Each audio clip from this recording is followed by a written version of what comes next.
y en particular con base en los datos preliminares disponibles, como decíamos, al 24 de marzo, el promedio diario de 2025 se ubica entre 73.4 víctimas, lo que representa una disminución del 27% entre 2018 y 2025. La siguiente gráfica muestra la evolución, pero mensual, del promedio diario de víctimas de homicidio doloso entre enero de 2024 y el 24 de marzo de 2025. Con los datos preliminares de marzo se observa una tendencia sostenida a la baja durante los primeros 6 meses de la administración de la presidenta, la doctora Claudia Sheinbaum.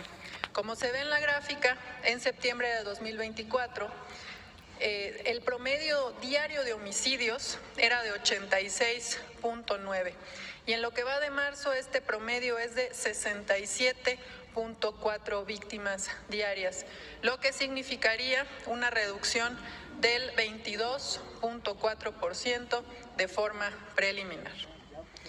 Finalmente, la siguiente gráfica presenta el número de víctimas de homicidio doloso por entidad federativa entre el 1 y el 24 de marzo de 2024. Con estas cifras preliminares se identifica que prácticamente la mitad de los homicidios de este mes, de lo que va del mes, el 49.2% se concentra en 6 estados. En primer lugar está Guanajuato, que reportó de forma preliminar hasta el día de ayer 277 víctimas, lo que representa el 17.1% del total de homicidios nacionales, poco más del doble de la siguiente entidad, que ocupa el segundo lugar, que es el Estado de México, que a la fecha registra 121 homicidios de forma preliminar durante marzo, lo que representa el 7.8% del total nacional. En tercer lugar está Chihuahua, con 6.7% del total nacional, seguido de Baja California, con el 6.1%, Sinaloa con 5.9% y Sonora con 5.6%. De mi parte es cuanto con respecto al informe de incidencia con datos preliminares al 24 de marzo de 2025. Como ya señalamos, los datos completos de marzo y de los demás delitos de alto impacto se presentarán en la siguiente conferencia de seguridad. Muchas gracias. Con su permiso, presidenta. Con su permiso, presidenta. Muy buenos días tengan todas y todos. Esta parte de la Estrategia Nacional de Seguridad, en particular la construcción de paz con jóvenes. Como hemos comentado, la construcción de paz nos involucramos para mejorar entornos de paz. La campaña preventiva nacional y permanente Aléjate de las drogas, el fentanilo te mata. Se han impartido pláticas en las ferias de paz, centros comunitarios y paz. Seguir de cuentacuentos. También se incorporó actividades físicas de entrenamiento de box. En México han recorrido casa por casa. Esa misma dinámica inició la semana pasada en Salamanca, Guanajuato. En esta labor participan 38 instituciones del Gobierno de México con una oferta de más de 100 programas y servicios, lo que nos ha permitido dar una atención directa a la población en sus comunidades. Agradecemos a todos los servidores públicos, pero muy importante, creativas y de opiniones, Juárez en Chihuahua, 118 comités de paz para que las comunidades y gobiernos actúen en la identificación de necesidades y en la gestión de las acciones. La semana pasada dimos apoyo también a la Secretaría de Bienestar en el pintado de viviendas en Acapulco y la recuperación de espacios en Ciudad Juárez, Celaya y León, buscando siempre que tengan cobertura los senderos de paz. Además, en Chiapas se entregaron 120 con el gobierno del estado. Finalmente, evitamos el riesgo de que niñas, niños y jóvenes accedan a armas de fuego guardadas en sus hogares. Del 10 de enero, cuando iniciamos la historia, 52 armas de fuego en 6 municipios de 5 estados, lo cual equivale a 782 armas cortas, 286 largas y 84 granadas, además de cargadores, cartuchos y estopines. Informar señal de Ciudad Juárez, 37. Este módulo en Celaya, de niñas y niños y adolescentes.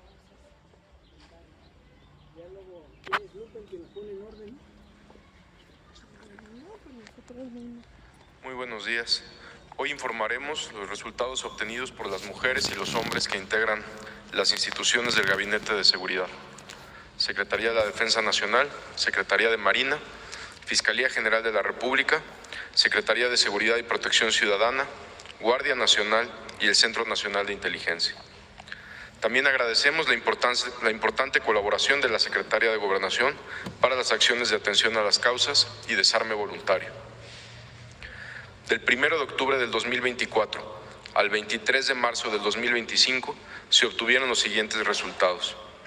Han sido detenidas 15.887 personas por delitos de alto impacto. Se han asegurado 134.7 toneladas de drogas, incluyendo 1.347 kilos de fentanilo y más de 2 millones de pastillas de fentanilo, evitando que estas sustancias nocivas afecten la salud de miles de jóvenes, y con esto también se evita el fortalecimiento de las organizaciones criminales por la enorme cantidad de recursos económicos que estas drogas representan. Se aseguraron y se sacaron de las calles de nuestro país más de 8,000 armas de fuego.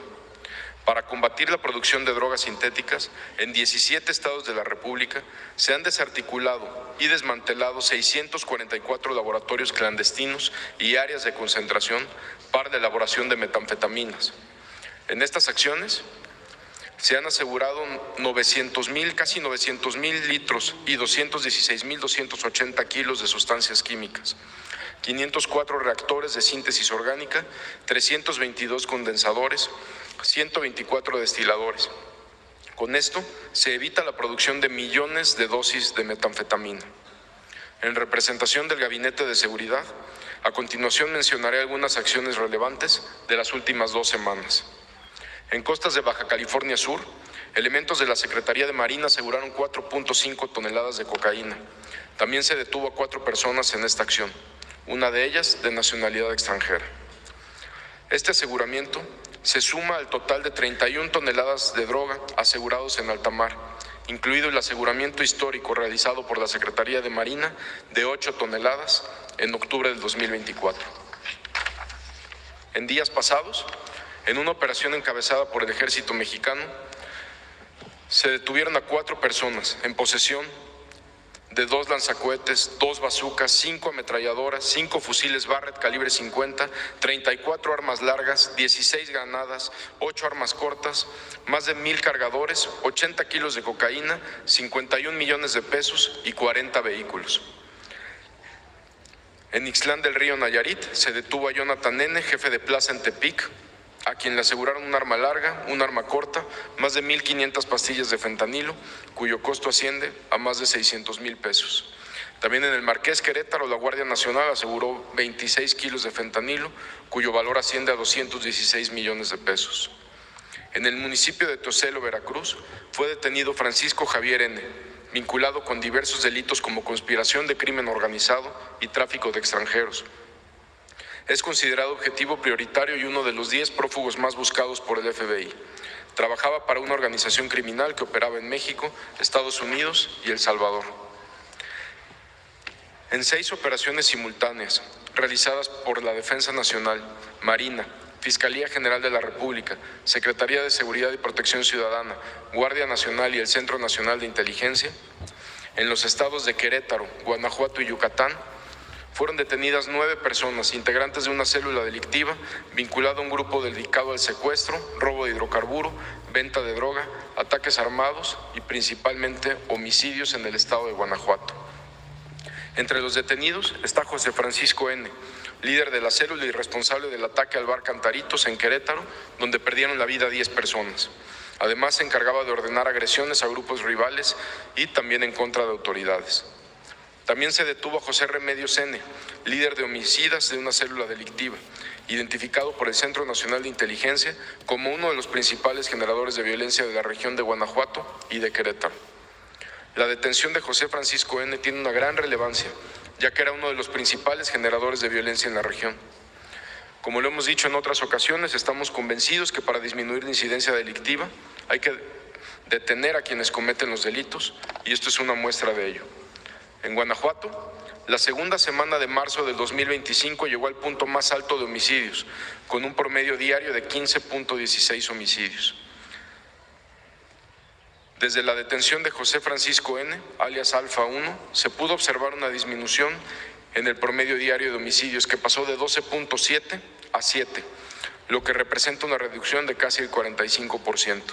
Como resultado inmediato de estas detenciones, Guanajuato desde hace 6 días no se ha encontrado en el primer lugar en el número de homicidios dolosos.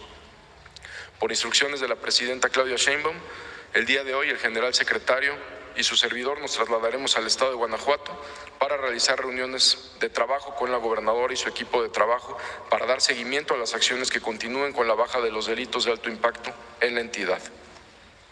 Por supuesto, el Gabinete de Seguridad continuará con las acciones de investigación y las acciones operativas para bajar los índices delictivos en dicha entidad. Por instrucciones de la presidenta Claudia Sheinbaum, el 5 de febrero inició la Operación Frontera Norte.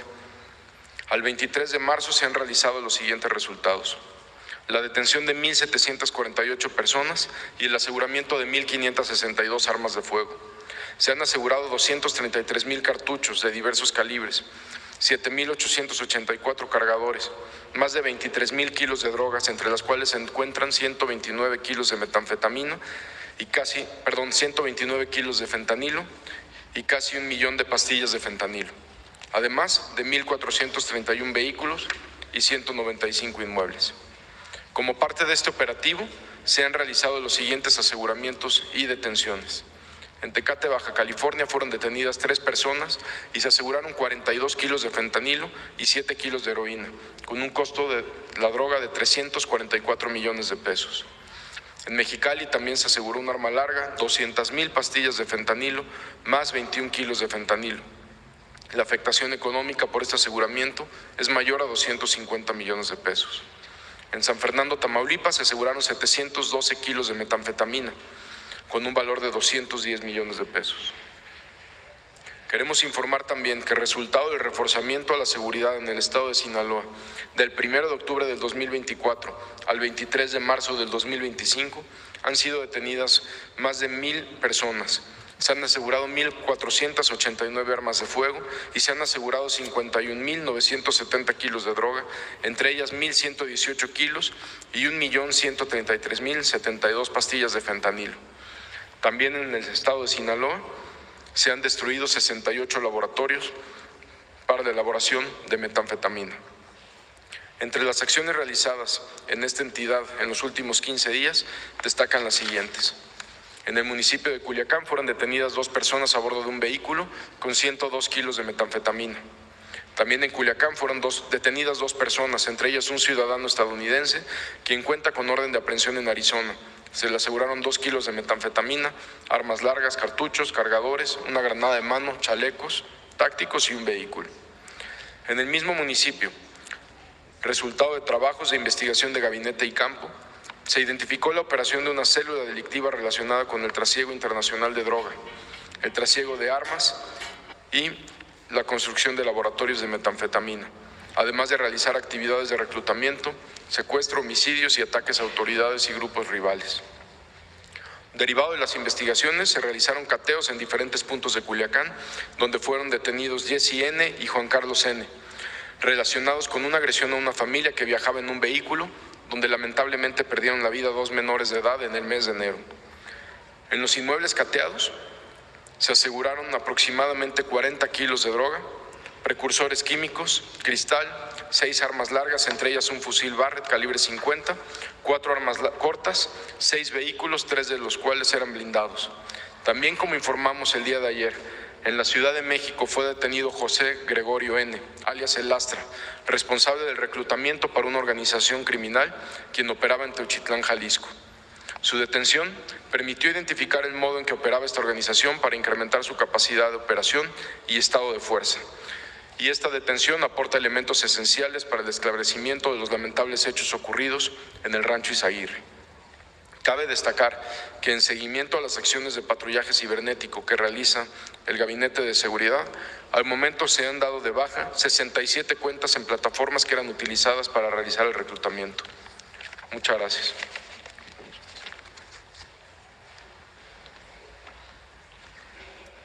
Pues esta es la información.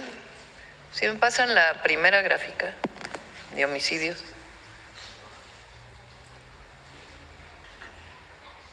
Que presentó Marcela.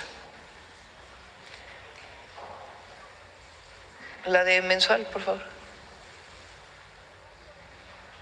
La cifra dice preliminar porque pues no ha terminado el mes de marzo.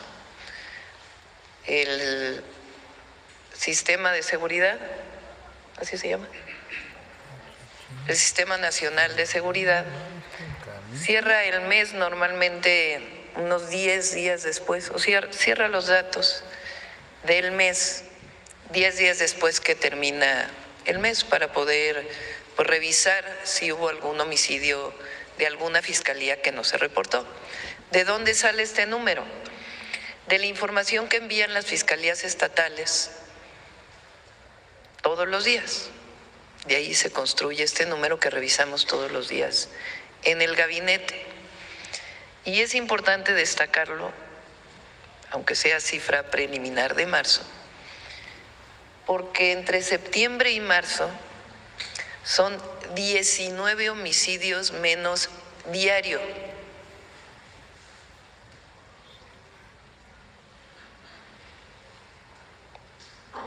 Es decir, en septiembre del 2024 se cometían 19 homicidios más diariamente de lo que nos está aportando la cifra preliminar de marzo.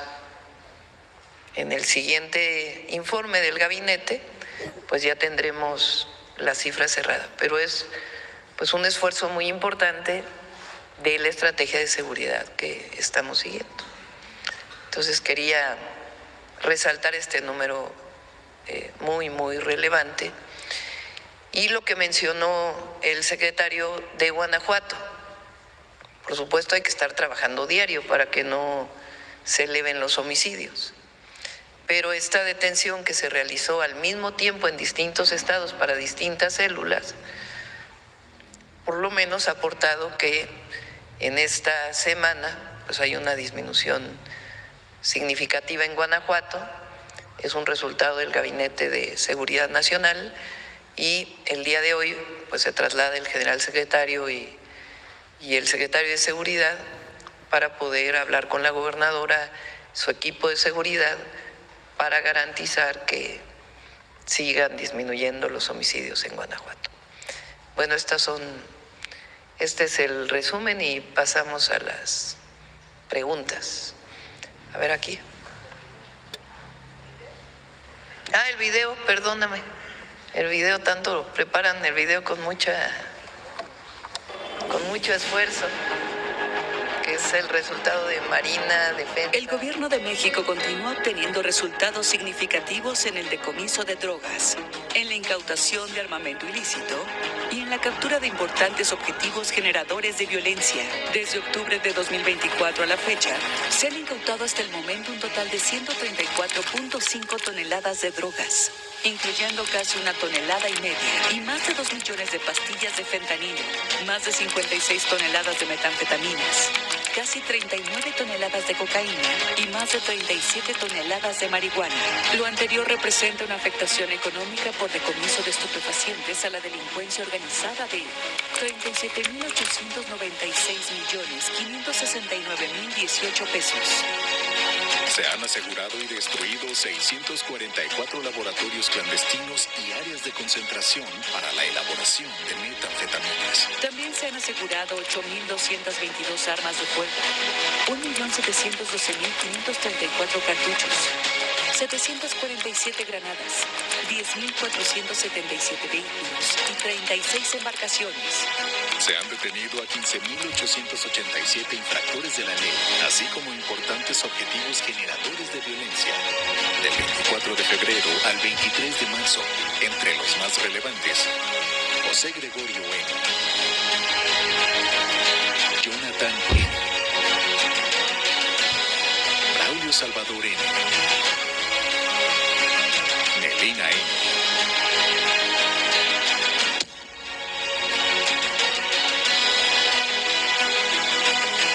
Carmen N., Luis Fernando N.,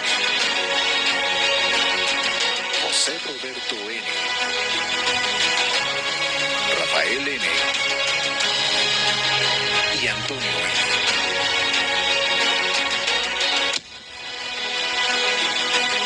En este sentido, un objetivo clave para la construcción de la paz en Guanajuato es la región del Bajío. Mediante acciones simultáneas en los estados de Guanajuato, Querétaro y Yucatán, fueron capturadas 9 personas, entre ellas José Francisco N., alias Alfa 1, líder de una célula vinculada al cártel Santa Rosa de Lima. Esta detención cubre relevancia ya que era uno de los principales generadores de violencia en referida región. Estamos convencidos que para disminuir la incidencia delictiva hay que actuar contra estos objetivos. Muestra de ello es que en la segunda semana de marzo de 2025, Guanajuato llegó al punto más alto de homicidios, con un promedio diario de 15.6. Desde la detención de José Francisco N., alias Alfa 1, se puede observar una baja de este delito que pasó de 12.7 a 7, lo que representa una disminución de casi 45%. Sabemos que aún hay mucho por hacer, pero nuestro compromiso es seguir trabajando para construir la paz en todo el país. Como parte de la estrategia integral para fortalecer la seguridad en el país, se desarrolla la Operación Frontera Norte, obteniéndose los siguientes resultados del 5 de febrero a la fecha. 1.748 detenidos y el aseguramiento de 1.562 armas de fuego de diferentes calibres, 7.884 cargadores, 5.826.60 kilogramos de marihuana, 591.43 kilogramos de cocaína, 16.757.80 kilogramos de metanfetaminas, 129.24 kilogramos y 952.695 pastillas de fentanilo, 105.540 kilogramos y 370.523 litros de sustancias químicas, así como 29 laboratorios clandestinos de producción de metanfetaminas, 1.431 vehículos y 195 inmuebles. Este esfuerzo refleja el firme compromiso con el fortalecimiento de la seguridad, el apoyo continuo al bienestar de los ciudadanos y el impulso al desarrollo de nuestro país. Gobierno de México. Muy bien, ahora sí. Arturo Páramo, Grupo Imagen. El primer tema del que quisiera platicar con ustedes acerca de el anuncio que hizo ayer de que la CURP será el instrumento para identificar una cédula de identidad, certificado de población, que va a tener huella y fotografía. Actualmente no cuenta con ello este documento. Va a ser tomado como identificación oficial, entiendo, por todo el gobierno federal, estatal, etcétera, pero este proceso de incluir la fotografía y la huella dactilar en este documento, ¿cómo se va a realizar? ¿Cómo se va a instrumentar?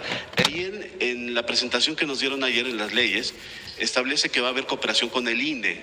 El INE ya tiene esos datos. No sé si va a haber algún tipo de traslado de información o si vamos a estar sujetos los mexicanos a este proceso de otorgar la foto y la huella dactilar en este instrumento, en este documento. Se va a hacer poco a poco, no es algo que se vaya a realizar en determinado tiempo. ¿Qué tenemos que hacer primero? Juntar todas las bases de datos. Para que nos entienda quien nos escucha, cuando uno va y nace un mexicano o mexicana, pues te registras en el registro civil. Ahí viene una información. Cuando vas a realizar un trámite con el gobierno de México, te piden otra información. Tú tienes asociado una CURP desde el momento en que naces, que tiene que ver con distintos datos, en donde naciste, género, en fin, diferentes datos. El objetivo es que los bases de datos diversas que tenemos pues vayan constituyendo una sola base de datos en el Registro Nacional de Población. Entonces, ¿qué hacemos con las leyes? Permitir que esa información pueda ser utilizada con base en la Ley de Protección de Datos Personales. ¿Por quién va a poder ser utilizada? Por el Gabinete de Seguridad, por las fiscalías estatales. Es un tema de seguridad. Ahora, en el caso del INE, no es que el registro del INE vaya a pasar completo al Registro Nacional de Población, porque tiene su propia ley, su propia seguridad de datos personales, etcétera. Ahora, ¿qué es lo que ocurre? Si el secretario Omar García Harfuch necesita un dato en inteligencia de una persona porque está vinculada con un homicidio, con un delito, tiene que mandar un oficio al INE, y el INE después de varios días pues le dice, sí, aquí está la información. Lo que queremos ahora es que para el sistema de seguridad el INE de manera automática envíe la información, resguardando los datos personales. Eso por un lado. Y por otro lado, hacer una plataforma única de las fiscalías, con información de las fiscalías de las personas desaparecidas o reportadas como no localizadas o desaparecidas en el país. Porque no hay, está en la ley, pero no están los procedimientos para poderlo hacer. Entonces, en el CURP esa es la idea, y poco a poco ir tomando huellas y datos para poder tener un registro pues cada vez más robusto de la identidad en nuestro país. Se lo pregunto para motivos de seguridad. Se lo pregunto porque el registro federal de electores del INE pues se ha estado construyendo a lo largo de 40 años aproximadamente. Entonces, esta CURP con la fotografía y con la huella dactilar tendría, me imagino, que adquirirse equipo, hacerse una convocatoria, asistir a un módulo, y será, como se dice, un proceso de mucho tiempo. Sí, pero se va a empezar. Poco. Primero son las bases de datos que ya existen, juntarlas, sin considerar el registro de electores. Ese se queda aparte porque no queremos que se diga que ahora queremos usar el registro de electores para otra cosa. Además, tiene su propia ley, su propia dinámica. Constitucionalmente, el tema electoral tiene su propia normatividad. Lo que sí queremos es que el INE esté obligado a que frente a una institución de seguridad de inmediato dé la información. Y porque el registro federal de electores solamente es de 18 años en adelante. Además, de 18 para atrás, también se va en la CURP, todos tenemos CURP. Sí, poco a poco se va a ir construyendo este registro. Nos va a ayudar mucho en el país para el tema de seguridad y particularmente el tema de desaparición. ¿Se concluirá en el transcurso de esta administración, presidenta? Sí. ¿Sí? Okay. Bueno, ese era el primero. El segundo es hacia el fiscal general de la República. Ayer nos comentaba usted que todavía no se tenía, no sé cómo llamarlo, posesión o a resguardo el predio de Izaguirre. Si nos pudiera comentar, señor fiscal, ¿en qué momento estamos? ¿Qué trámites se han hecho con la Fiscalía del Estado de Jalisco? Ya se entregó todo lo que había ahí, que dicen que se retiró. Ya se hicieron inspecciones de parte de ustedes. ¿Usted personalmente ha ido al predio o no ha ido? ¿O cuál es la situación, el momento en el que estamos en el caso del Rancho Izaguirre en cuanto a la Fiscalía? 4 preguntas. ¿Con cuál comenzamos? El proceso, el trámite para hacerse cargo del rancho, ¿en qué momento va? Con motivo de una acción que para nosotros ha sido fundamental, el Ejército Mexicano y la Secretaría de Seguridad logró detener al Lastra. Esto fue la semana pasada. y en un plazo verdaderamente perentorio, porque es un plazo constitucional, logramos con los datos que ellos nos dieron obtener y abrir una carpeta por delincuencia organizada. Eso es una carpeta de carácter federal. También logramos que el juez de control ya le dictara la formal prisión a este individuo, ya se encuentra en una cárcel de alta seguridad, y al tener ya una acción de carácter federal como la que ya tenemos, la madrugada del día de hoy, la Fiscalía General de la República, el Ministerio Público, la Policía y los peritos tomamos posesión de ese lugar. No habíamos podido tomar posesión porque, como bien se sabe, se estaba manejando por la Fiscalía Local, por haber sido la que hizo todas estas gestiones, que ya se habló de ellas con mucha claridad desde el mes de septiembre del año pasado. Ya en este momento es un asunto de carácter federal, está ocupado ese sitio por las autoridades federales y están entrando los peritos para determinar la realidad de lo que hay ahí. Los objetos que, de acuerdo con versiones iniciales, estaban ahí y que en el recorrido que se hizo ya no estaban, ropa, zapatos, etcétera. Eso está a resguardo ya también de la Fiscalía. Me imagino que estaba a resguardo de la Fiscalía Estatal, ya está a resguardo también de la Fiscalía General de la República. Nosotros, y eso lo habíamos estado tratando inclusive antes de esto del Astra, para que la Fiscalía Local nos haga entrega de toda esa documentación, de todos los bienes, todas estas prendas, de lo que tenga en materia de ocios y lo que haya avanzado en estos 6 meses en los asuntos de carácter pericial para determinar qué tipo de actividades hubo ahí. Y por último sería, yo sé que en este tipo de casos es muy sensible la información y todos quisiéramos tener resultados rápidos, expeditos, inmediatos, pero se tiene que hacer todo un trabajo forense. ¿Cuánto tiempo se va a tardar en dar los primeros resultados, la primera información de lo que sucedió en este lugar?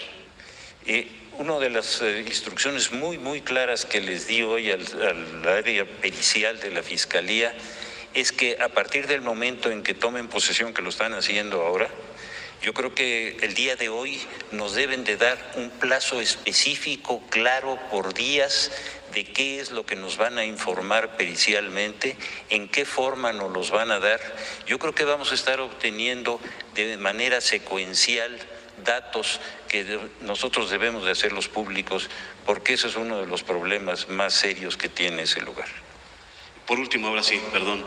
En la conferencia que dio usted la semana pasada, ya se había hablado de que sí había indicios de que al menos había restos humanos. Así es. No se dice cantidad, sí. No se dice en dónde exactamente. Ayer también el fiscal el secretario de Seguridad nos comentaba que en la declaración inicial de esta persona detenida se hablaba de que se había ejecutado tortura en la capacitación de la gente que llegaba ahí y eventualmente se les privaba de la vida. ¿Hay algún indicio de que ahí sí hubo gente que fuera privada de la vida, restos ahí en el lugar? A ver, vámonos por orden. Ahí hay 3 preguntas. La primera, esta persona, las declaraciones que hizo ante los primeros respondientes, no declaró frente al juez. Nosotros tenemos que esperar las declaraciones frente al juez por razones procesales que son reconocidas. Todos los bienes de los cuales nos dio cuenta la Fiscalía Local, pero que no nos ha entregado todavía las pruebas, en este momento, ya que tenemos abierta un caso federal, ya la orden va a ser inmediata para que todo lo que tenga en su poder lo entregue y los procesos periciales que tenga los continúe hasta que los termine, porque no quiero que se vaya a quedar un proceso pericial que lleva 6 meses, trunco, mientras nosotros estamos comenzando otro en el que podríamos tener toda la información que ellos ya recabaron. Le agradezco mucho, fiscal. A usted muchas gracias. Muy amable. Presidenta, nada más, si nos puede hacer un comentario. El próximo viernes viene a México en una gira que va a realizar por Centroamérica y por México, Kristi Noem, la secretaria de Seguridad Interior de Estados Unidos. ¿Algún comentario acerca de ello? Ayer también vimos que estaban aquí presentes en la tarde, bueno, en el transcurso del día, los secretarios de la Defensa y secretario de Marina, estaba gente de aduanas también. Es parte de todo este proceso de preparar pues no sé, el informe que tenga que hacer México hacia el 2 de abril para este tema de los aranceles. No es un informe, es una reunión de coordinación. Ella viene el viernes, la vamos a recibir alrededor de la 1 de la tarde. La vamos a recibir conjuntamente, fue su solicitud. La secretaria de Gobernación, el secretario de Seguridad, el secretario de Relaciones Exteriores y su servidora. Y no es que vayamos a darle un informe, sino que es importante que se conozca cuáles son los resultados del Gabinete de Seguridad.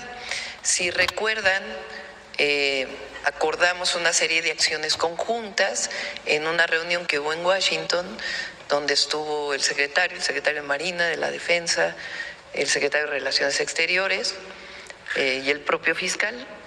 Y ahí se acordaron una serie de puntos. Entonces vamos a dar seguimiento pues a esos acuerdos que se tomaron.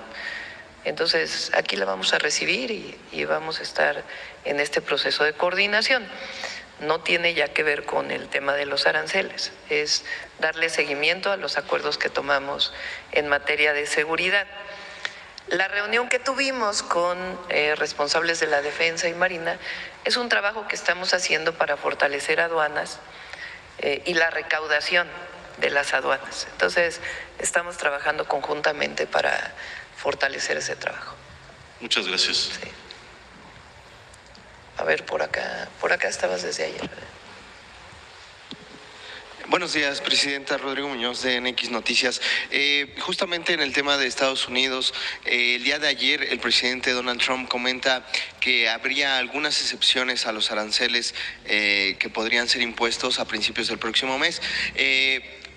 Preguntarle cómo han ido avanzando estas negociaciones encabezadas por el secretario de Economía, Marcelo Ebrard, y si de casualidad han tenido un primer acercamiento con ellos. Sí es importante porque ellos pues tienen propuestas, no todas las conocemos hasta que no llegue el 2 de abril. Y nosotros lo que estamos en estas reuniones pues es brindando toda la información de las afectaciones que tendría para Estados Unidos y para México el poner aranceles nuevamente. Entonces vamos a esperar al 2 de abril y sí hay mucha comunicación entre el secretario Ebrard y el secretario Lutnick. Están pues en comunicación permanente y estamos trabajando también con muchos sectores empresariales, desde las automotrices, acero, aluminio, etcétera, etcétera, para tener esta información y también, de acuerdo a lo que vayan a presentar el 2 de abril, pues nosotros anunciar las medidas que anunciaríamos, si es el caso, el 3 de abril. Aprovechando que está el fiscal, preguntarle si existe alguna, cómo avanza el tema del exgobernador Silvano Aureoles, que pues ya se emitió la ficha roja por parte de Interpol, y conocer si hay alguna o qué tipo de colaboración hay sobre este caso, fiscal. Sí, ya se emitió la ficha roja, ya todas las autoridades, sobre todo en los Estados Unidos, de los países con los que tenemos frontera, y en España y en los países de Europa, ya están alertados. La situación de ese individuo es la de muchos asuntos que tenemos de esa naturaleza, en los que el cerco de la operación de identificación y de obtención de su aprehensión se va a dar, no cabe duda. Es cosa nada más de manejarlo con toda la prioridad y con todo el cuidado. Como usted ya sabe, prácticamente todos sus cómplices ya fueron detenidos, han sido procesados, y en un plazo muy corto lo vamos a tener. Gracias, fiscal. Y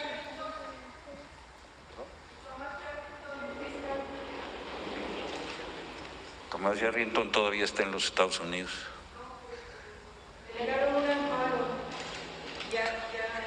Pues todavía está en los Estados Unidos. No ha llegado a México. Cuando llegue a México y presente su amparo, vamos a acudir a las autoridades federales, judiciales, para poder obtener el cumplimiento de todas las sanciones que hay para él. Todavía está en los Estados Unidos.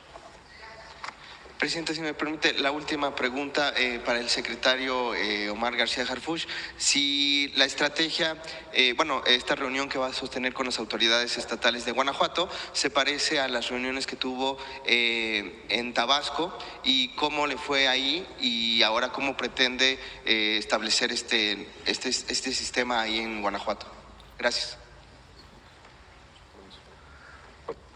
Son reuniones que se hacen revisiones periódicas en materia de seguridad. Lo de Tabasco, la reunión de Tabasco fue una instrucción de la presidenta Claudia Sheinbaum, que nos giró al secretario de Defensa, al secretario de Marina y a su servidor para incrementar el estado de fuerza en Tabasco, lo cual ha tenido un resultado positivo. Ha tenido aproximadamente en un mes un 25 o 28% de menos homicidios, que eso lo vamos a presentar también en 15 días.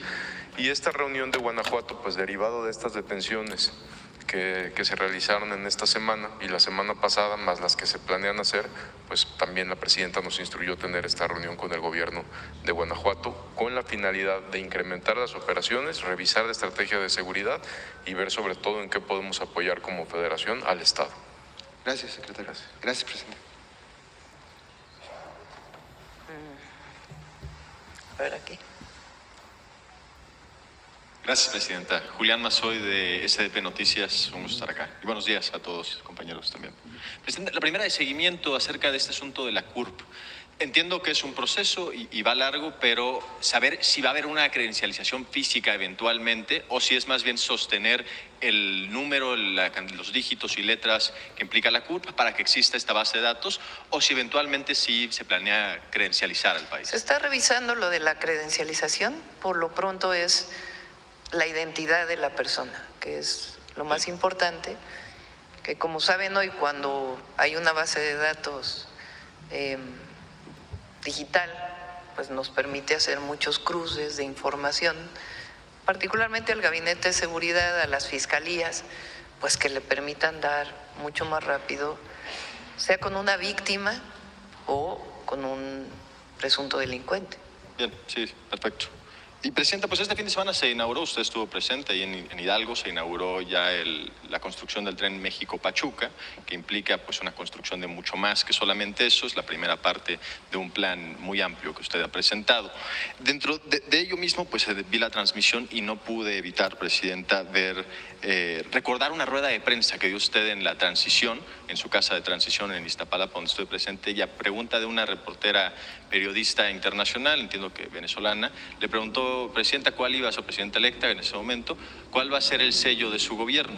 Y usted dijo, pues van a haber varios, van a haber diferentes cosas, un segundo piso, pero creo que para responder a esto me gustaría ser recordada como una presidenta que reconstruyó los trenes de este país, reconstruyó el sistema ferroviario que había sido privatizado y destrozado, vendido a particulares, y creo que así podría ser. Y no obstante, pues sobre ello ha habido una respuesta por parte de los sectores más reaccionarios de este país que cuestiona la utilidad de regresar a este sistema de movilidad. Hace un par de meses, quien entiendo que es abogado personal de Felipe Calderón y fue exsecretario de Trabajo, Javier Lozano, dijo lo siguiente en un espacio de análisis al cual recurre la oposición de forma regular. Sucedió el 12 de diciembre de 2024 y me voy a permitir leerlo textualmente, disculpen la vulgaridad. Dice, en la 4T dicen, claro que sí estamos apostando en la infraestructura. ¿Cómo qué? Los trenes de pasajeros. Ya no mamen. ¿Cómo van a pensar que eso es apostar por la infraestructura sabiendo que van a perder dinero? Presidenta, pues ¿cómo responder a la reacción de la derecha conservadora, los sectores pues que evidentemente son minoritarios?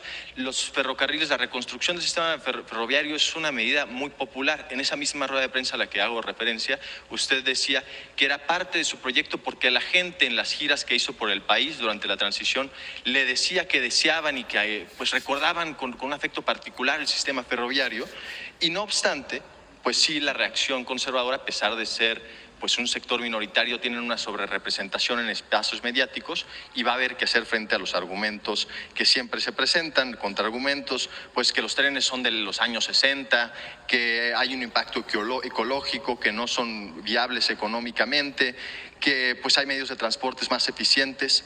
¿Hay algo que se puede hacer? ¿Se debe de hacer algo para pues responder a la reacción ante esta sobrerepresentación mediática que hay de estos argumentos? Y pues la otra es pues preguntarle si se puede convencer a la reacción o si se debe, o cuál es el contraargumento, porque va a enfrentarse a esto siendo un pilar de su gobierno, la construcción de estas vías férreas, presidenta. Bueno, primero este personaje, a ver si en una de estas mañaneras recordamos su historia para los jóvenes. ¿Quién es este personaje? ¿Con quién trabajó? Ya nomás el caso de, ¿cómo se llamaba este personaje que tenía guardado dinero ahí en Shenli llegó? ¿No lo mencionó a él? No lo mencionó, presidente. Él lo mencionó a Lozano, ¿no? No, yo digo, el no lo mencionó Copela Socuello, ¿no? De aquella época. Claro. Sí. Hay que recordárselo a los jóvenes. Vamos a pedirle a alguno de los equipos que hace las cápsulas que haga una historia de este personaje, porque luego no se conoce. Aprovecho a los compañeros de los medios alternativos. No se preocupen tanto por lo que dice Riva Palacio. ¿Quién es Riva Palacio? ¿Quién lo lee? ¿A ustedes los ven más que a este personaje? Preocúpense por lo que ustedes informan al pueblo, a la gente. No, de verdad. O sea, fue de Notimex, ¿no? Con Salinas. Y después de eso, pues a lo que se dedica es a golpear, a construir historias ficticias, como si ustedes no tuvieran derecho a informar, como cualquier periodista que trabaja en un medio comercial. Tienen ustedes todo el derecho, todo. Y están aquí porque a veces informan mucho mejor que otros. Entonces no se preocupen tanto. Primero lo leen así, de este tamaño. Lo leen, no sé, ¿qué les gusta? 20,000 personas lo han de leer. Y a ustedes los ven, ¿qué? 100,000 en vivo. Bueno, Pedrero, ¿no? Que estuvo ayer aquí, es el segundo streamer, porque no por nada, pero esta mañanera se ve mucho. No se preocupen tanto por eso, no, al revés, todo lo que viene de críticas de ellos, pues lo que muestra es que ustedes están haciendo su trabajo. Ayer cuando hablábamos de esto me olvidé comentarlo. Entonces, ustedes hacen muy bien su trabajo y qué bueno que existen los medios alternativos. Entonces, bueno, eso quería comentarlo. Bien su trabajo y qué bueno que existen los medios alternativos. Entonces, bueno, eso quería comentarlo. De este personaje, pues, hay que sacar su historia, quién es. Los trenes de pasajeros tienen muchas virtudes. Nada más vean lo que ha hecho Japón, lo que ha hecho China, Europa y los trenes de pasajeros. Y las bondades, las virtudes de estos trenes de pasajeros, no solamente para la conectividad de las personas, sino para generar desarrollo regional. No hay que olvidar que en nuestro país los trenes de pasajeros y de carga fueron privatizados en el sexenio de Zedillo.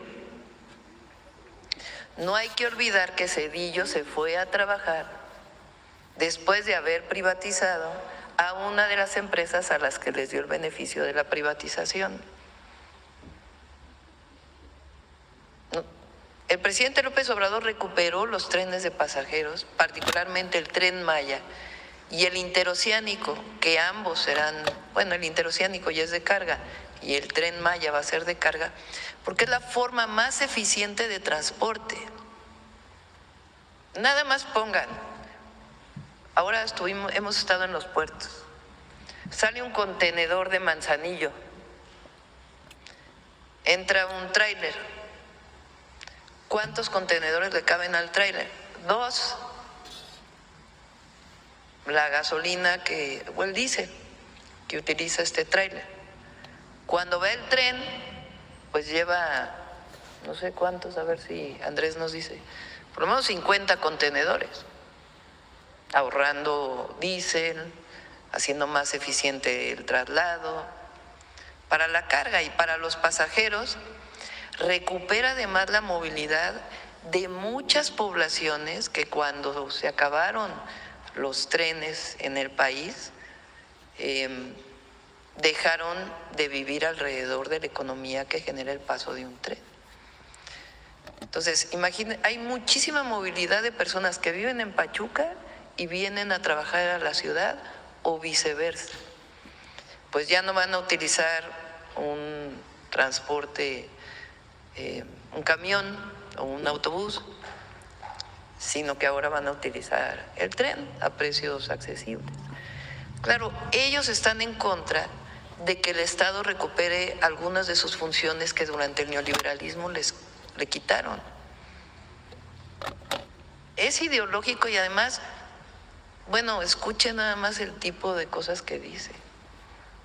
Están como obsesionados, enojados.